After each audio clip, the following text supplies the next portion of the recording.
খুব স্পিডে চলতে থাকা একটা গাড়ি, এবং সেই গাড়িটাতে যদি একজন দিক বিদিক জ্ঞান শূন্য ড্রাইভার থাকে, তাহলে সেই গাড়িটার অনিবার্য পরিণতি যেটা হওয়ার সব থেকে বেশি সম্ভাবনা থাকে সেটা হচ্ছে মুখ থুবড়ে পড়া, কোথাও গিয়ে গুঁতো লাগিয়ে দেওয়া, অথবা পাহাড় থেকে খাদে গড়িয়ে পড়া ইত্যাদি। তা এইরকমই একটা দুর্নিবার গতিতে এগিয়ে চলা গাড়ির কথা নিয়ে আজকের এই এপিসোড। এবং সেই ড্রাইভার যে কি করতে পারে আর কি করতে পারে না, সেই গাড়িটার ভিতরে যে যাত্রীরা বসে থাকে তারা প্রতি মুহূর্তে থরহরিকম্প হয়ে থাকে। নমস্কার, মানুষের ভাষায় আপনাদের সকলকে স্বাগত। আমি প্রবীর রায়চৌধুরী আপনাদের সাথে। বিষয় হচ্ছে এসআইআর, এবং এসআইআর এর ফলবশত একটা বিপুল সংখ্যক মানুষের তালিকা থেকে নাম বাদ যাওয়া। তার প্রাথমিক পর্যায়ে যে গতকালকে 28 তারিখে যে এসআইআর এর লিস্ট বেরোলো, সেই এসআইআর এর লিস্টের পরেও কিন্তু আরো বেশ কিছু অ্যাডজয়নার বা সাপ্লিমেন্টারি লিস্ট বেরোবে। কতদিন বেরোবে সেটা আমরা সবাই জানি। ভোট ঘোষণা হওয়ার পরে মনোনয়নপত্র জমা দেওয়ার যে শেষ দিন, সেই দিন পর্যন্ত বেরোবে 294টা বিধানসভা আসনের। এসব আমরা জানি। মানে এখন এখন যা বাদ পড়েছে আর যা বিবেচনাধীন রয়েছে তা প্রায় 50-50। 64-65 লাখ বাদ পড়ে গেছে, আর 60 লাখের মতো এখনো বিবেচনাধীন। এবং ওই 60 লাখ নিয়ে যত বিস্তর গন্ডগোল, সুপ্রিম কোর্ট ইত্যাদি।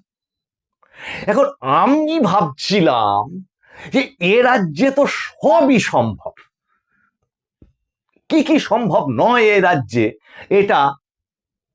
সেটা ভাবাটাই দুষ্কর হয়ে গেছিল। কিরকম? যে কোনো ভারত সরকারের যে কোনো প্রকল্প, এখানে সেটা সেই নাম বলা যাবে না। এটা হচ্ছে এই রাজ্যের ধর্ম হয়ে দাঁড়িয়েছিল। যে কোনো রকম প্রকল্প, যদি প্রধানমন্ত্রী আবাস হয় সেটা হয়ে যাবে বাংলার বাড়ি।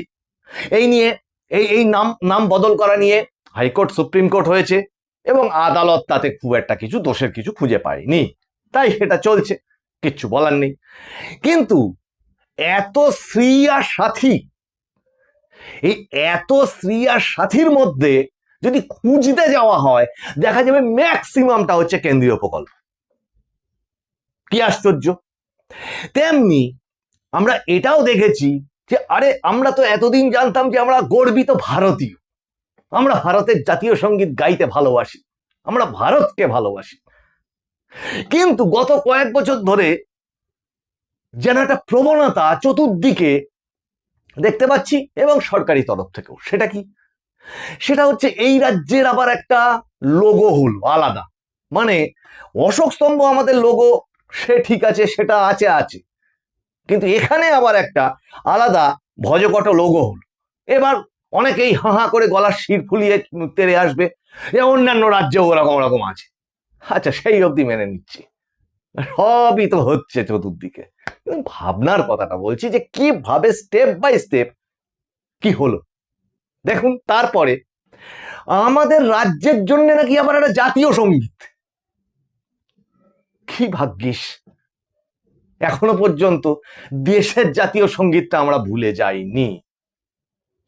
আচ্ছা, তারপর খেয়াল করে দেখুন যে আমাদের এই রাজ্যের জন্য এখনো একটা পতাকা হয়নি, আলাদা জাতীয় পতাকা, নাকি হয়েছে আমি খোঁজ রাখি না।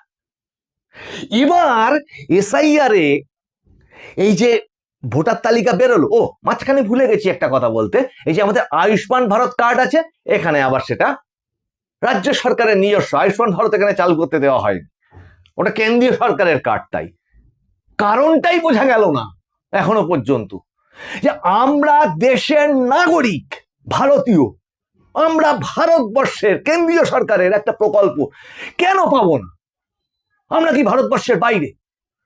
কিন্তু মুশকিল হলো, সেই জিজ্ঞাসা চিহ্নটা আমাদের আমরা বাঙালিরা কেউ ঘরের থেকে চেঁচিয়ে সেইভাবে বললাম না। আমাদের চারপাশে যা হয়ে যাচ্ছে, ও আচ্ছা ঠিক আছে, ও ঠিক আছে, ও তো হয়ই। আর সব শেষে আমরা যখন ওই এবড়ো খেবড়ো রাস্তার মধ্যে মুখ থুবড়ে পড়ি, আমাদের রিক্সা ভ্যান বা টোটো উল্টে যায়, হাত পা ভাঙে, বা আসল কথা হচ্ছে আমাদের সাংসারিক জীবনে যখন আমরা ঠেলায় পড়ি, তখন কি বলি, এ আর কি করা যাবে, এভাবেই চলতে হবে। তার ফলবশত চারপাশ থেকে যা যা কিছু হতে থাকলো বা হচ্ছে, ওই বললাম এখন একটা পতাকা হয়নি, আর এইটাতে কি ভাগ্যিস। এইবার আমি ভাবতে শুরু করেছি, যদিও এটা মজার ছলে বলছি, কিন্তু এ রাজ্যে তো সবই হয়, সবই সম্ভব এ রাজ্যে। ভাবতে শুরু করেছি, আচ্ছা ভোটার তালিকা থেকে না হয় তাদের নাম বাদ গেছে, তো কি হয়েছে, এই রাজ্য সরকার আবার এরকম করে দেবে না তো, যারা বলেছিল একজনকেও বাদ দিতে দেবো না, মানে মৃতদেরও বাদ দিতে দেবে না, ডুপ্লিকেটদেরও বাদ দিতে দেবে না। কিন্তু প্রকাশ্য কথা, আমার কথা না, রাগ করে কিচ্ছু হবে না, আমার কথা না।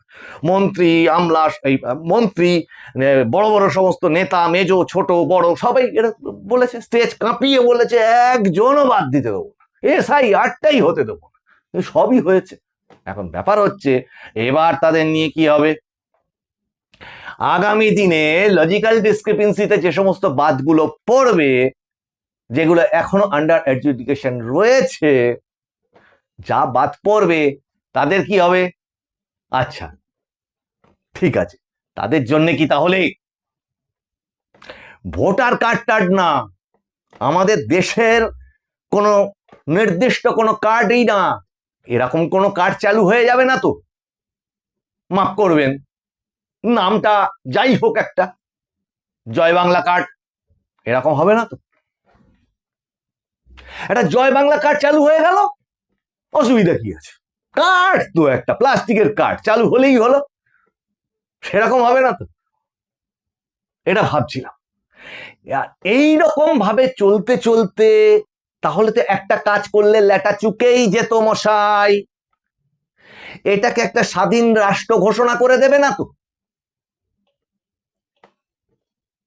এখানে ভারতের সংবিধান চলবে না বলে একটা আলাদা সংবিধান, বাংলা সংবিধান চালু হয়ে যাবে না তো, জয় বাংলা সংবিধান, জয় বাংলা আইন, এরকম চালু হয়ে যাবে না তো শেষে।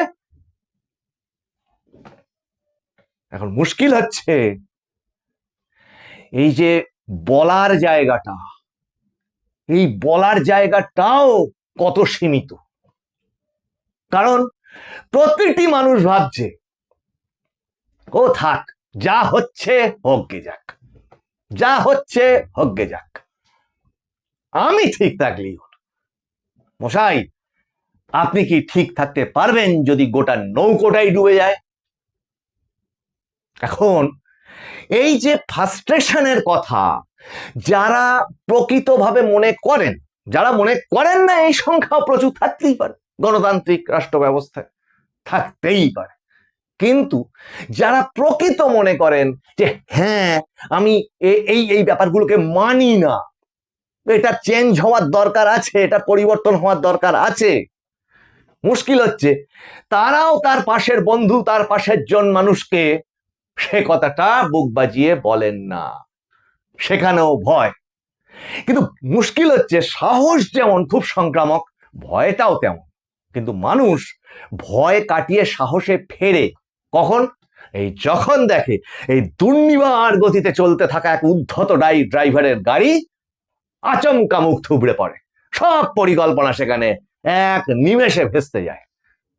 এই ঠিক যেরকম হলো এসআইআর, কিন্তু এখনো বাকি তো অনেকটা, যতটা হয়েছে তার ঠিক 50% এখনো বাকি। সেটার অভিঘাত মুখ রক্ষা করবার তো একটা ব্যাপার থাকবে। ওই জন্যই বললাম, হঠাৎ করে না দেখেন দুম করে একটা নতুন কার্ড চালু হয়ে গেল, কিন্তু সেই কার্ড যদি চালু হয়ে যায় ভারত সরকার মেনে নেবে কি? কোর্ট আর কতদিন চুপ করে বসে থাকতে পারবে? ভারত সরকারের রাষ্ট্র ব্যবস্থা, সংবিধান প্রদত্ত যে ব্যবস্থা, সেটাই বা আর কত মেনে নেবে। এই মেনে নেওয়ার বোধহয় অবসান হওয়ার দরকার আছে। ভারতকে, তার সার্বভৌমত্বকে রক্ষা করবার জন্য। তার কারণ আমরা বাংলাদেশের নির্বাচনের ফল বেরোনোর পরে যে মানচিত্রটা আমরা দেখেছি, সেটা আমরা বারবার, এই ডান দিকে আমার উপরে এটা দেখতে পাচ্ছেন, সেটা কি দেখেছি, যে তাদের ওখানকার যে দল জামাত যে 68টা আসন পেয়েছে এবং উল্টো দিকে যে বিএনপি তারা 209টা আসন পেয়েছে। দেখুন, সারা বাংলাদেশে জামাত নয়, এই পশ্চিমবঙ্গের বর্ডারে তাদের মানে আসন পাওয়ার সংখ্যা ছিল সব থেকে বেশি। আর যদি এর সঙ্গে রিসেন্ট এসআইআর এর যে নাম বাদ হয়েছে তার তালিকাকে এই রকম ম্যাপের সাথে আপনারা রাখেন, যে দুটি ম্যাপ আপনারা পাশে পাশে দেখতে পাচ্ছেন, কি মিল পাচ্ছেন? আমি এর আগের এপিসোডে বিশেষ পর্ব 1, 2, 3, 4 চারটে বিশেষ পর্ব করেছি এই চ্যানেলে, একটু দেখে নেবেন। সেখানে আমি বলেছি যে একদম উত্তরবঙ্গ থেকে দক্ষিণবঙ্গ পর্যন্ত ছেড়েই দিন, এই যে চিত্রটা ছেড়েই দিন, এর রাজধানী হচ্ছে উত্তর 24 পরগনা, দক্ষিণ 24 পরগনা সংলগ্ন এলাকা। এবং দেখুন কি আশ্চর্য, এই ভোটার তালিকা থেকে নাম বাদ যাওয়ার ক্ষেত্রে সবার আগে এগিয়ে রয়েছে কোন দুটি জেলা? এই দুটি জেলা। নতুন করে বলার অপেক্ষা কিছুই রাখে না। যদি সাধারণ মানুষ এখনো জাগ্রত না হয়, তাহলে এই রাজ্যটা যদি নিজে একটা রাষ্ট্র হয়ে দাঁড়ায় এবং সেই রাষ্ট্রে যদি ভারতীয় সংবিধানের আর কোন রকম অস্তিত্বই না থাকে, এখনো যদি জাগ্রত না হয় মানুষ, তাহলে সেই দিন কিন্তু বেশি দূরে নয়। যার জন্য রবীন্দ্রনাথ একটা জায়গায় বলেছিলেন, শেষের সেদিন বড় ভয়ঙ্কর। এখন সেটা তো আমাদের কার কতটা ভালো লাগবে আগামী ভোটের দিন ইভিএম মেশিনে, সেটা জানা যাবে। এই এপিসোড কার কেমন লাগলো সেটা জানাবেন। কারোর ভালো লাগবে, কারোর খারাপ লাগবে, কিন্তু সত্যকে কি অস্বীকার করা যাবে? চিৎকার করে কি সত্যকে অস্বীকার করা যাবে? এগুলো তো পরিসংখ্যান, এই পরিসংখ্যানকে তো উড়িয়ে দেওয়া যাবে। আর কিছু কিছু চ্যানেল আবার দেখছি হাতে লেন্স নিয়ে বেরিয়ে পড়েছে এত বড় প্রসেসে।